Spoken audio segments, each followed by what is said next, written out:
Assalamualaikum warahmatullahi wabarakatuh. Perkenalkan, saya Muhammad Isnu Burhanuddin dari kelompok 1 akan mempresentasikan materi pertama. Dimulai dari diagram alir perbandingan dua sampel. Untuk langkah pertama, isi gelas dengan air dan dedaunan. Kemudian diamkan selama 12 hari. Setelah itu, bagi ke dalam dua sampel. Untuk sampel yang pertama tidak direbus, dan untuk sampel yang kedua direbus terlebih dahulu.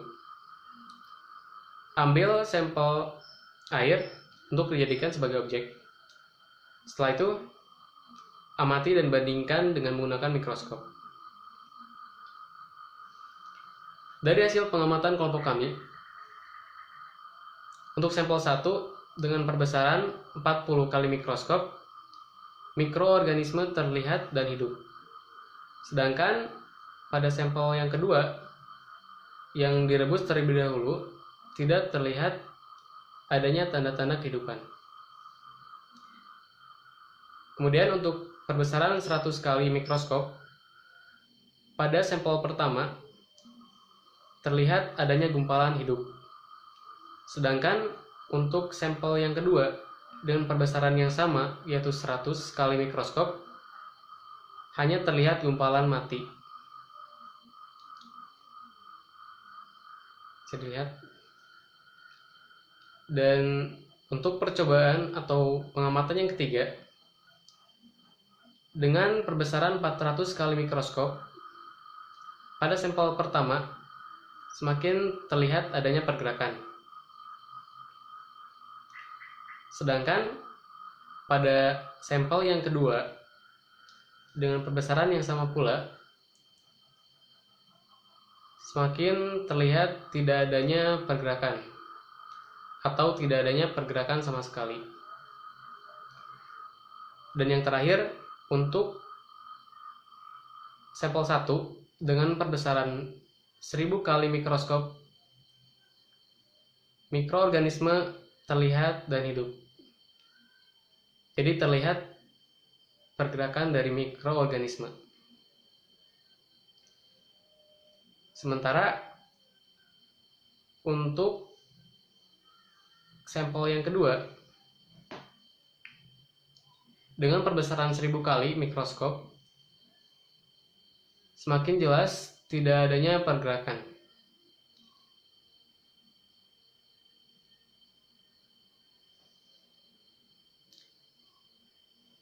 Sekian presentasi yang saya sampaikan. Untuk selanjutnya akan dilanjutkan oleh rekan saya. Sekian, terima kasih. Izin melanjutkan, di sini saya akan menjelaskan mengenai pembahasan dari hasil pengamatan yang telah kami lakukan. Dari hasil pengamatan yang telah kami lakukan, kami dapat mengetahui bahwa air yang ditambah dedaunan dan didiamkan selama 12 hari tanpa direbus akan meningkatkan pertumbuhan mikroorganisme. Jika kita lihat dalam mikroskop, mikroorganisme tersebut adalah bakteri dan protozoa. Sedangkan pada air yang direbus, kita dapat melihat tidak adanya pergerakan mikroorganisme. Kenapa?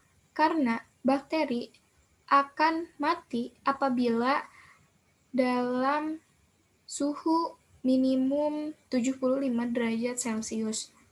Selanjutnya, bakteri itu berasal dari kata Latin, bakterium atau bakteria. Bakteri ini termasuk ke dalam golongan sel prokariotik.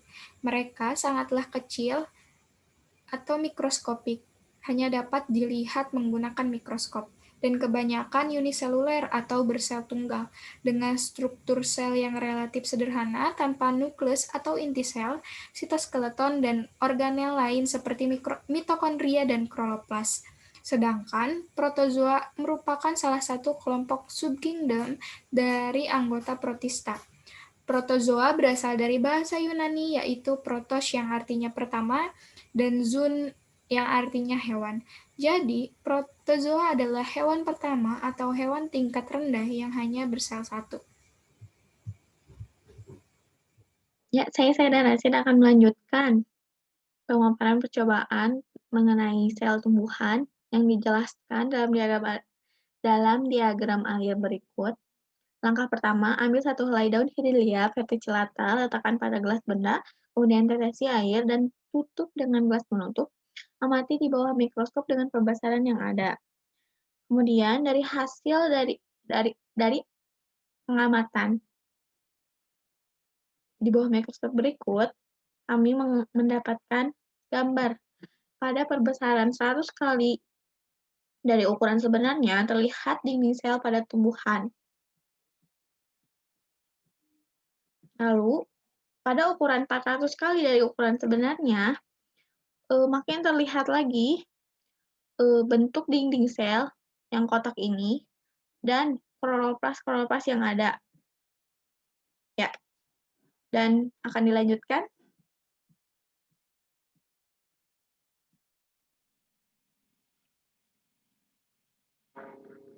Saya, Hediarus Romawati, akan memaparkan pembahasan dari percobaan 2, yaitu mengamati sel pada tumbuhan.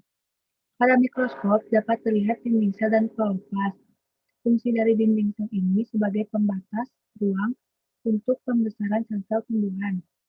Bisa dilihat pada slide 12 gambarnya. Ini adalah batasan-batasan dinding sel. Dinding sel membatasi sel satu dengan sel yang lainnya, juga memberi bentuk pada sel. Selanjutnya, di dalam kloroplas terdapat kandungan pigmen klorofil hijau yang memberikan warna hijau pada tumbuhan. Bisa dilihat, kloroplas itu adalah kepingan hijau ini. Selain itu, kloroplas juga memiliki peran penting di mana kloroplas akan melakukan fotosintesis dengan bantuan cahaya matahari. Saya, Neni Pristiani, akan memaparkan mengenai sel epitel pada pipi yang akan dijelaskan dalam diagram alir berikut. Langkah pertama, siapkan alat dan bahan. Kemudian, ambil skapel lalu sterilkan pangkal skapel dengan alkohol 70%. Selanjutnya, letakkan pada gelas benda dan tetesi dengan safranin atau metil biru, lalu tutup dengan gelas benda. Kemudian amati mikroskop apa yang terlihat.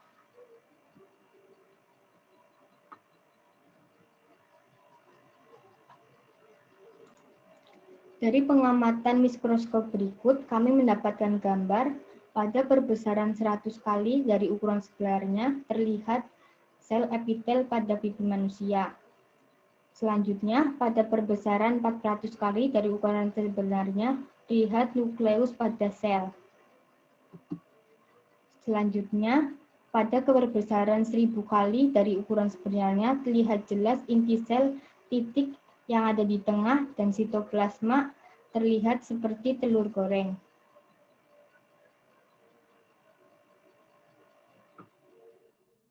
Dalam pengamatan, saya tidak melihat adanya dinding sel dan plastid karena sel epitel pipi digolongkan sebagai sel hewan. Sel ini memiliki bentuk yang tidak beraturan dan batasan-batasan antara sel satu dan sel yang lainnya kurang jelas. Hal ini disebabkan karena epitel pipi yang tidak memiliki dinding sel yang berfungsi untuk memberikan bentuk pada sel. Di sini juga kita melihat bahwa adanya perbedaan antara sel tumbuhan dan sel hewan. Salah satunya tidak terdapat dinding sel pada sel hewan yang dimiliki oleh sel tumbuhan. Sekian dari kelompok kami. Mohon maaf apabila terdapat kesalahan. Terima kasih.